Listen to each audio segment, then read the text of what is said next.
ইসলামী শরিয়াত মতে কোনো সন্তান জন্মগ্রহণ করলে 7 দিনে তার মাথায় চুল কাটানো এবং চুল ফেলে দেওয়া এবং তার নাম রাখাটা হলো সুন্নতে মুস্তাফা।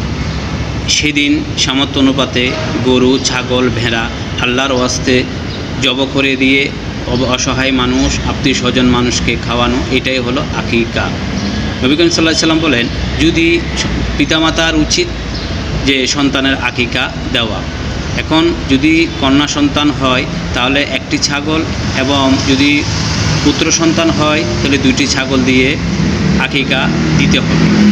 আকিকা মাংস আত্মীয় স্বজন এবং নিজেরাও খেতে পারবে। গরিব মিসকিন অসহায় মানুষকে 3 ভাগের 1 ভাগ দিয়ে দেওয়াটা উত্তম। আকিকার যে চামড়াটা বিক্রির টাকাটা সাদকা করাটা উত্তম। আসুন আমরা ইসলামী শরিয়া মোতাবেক জীবন করি।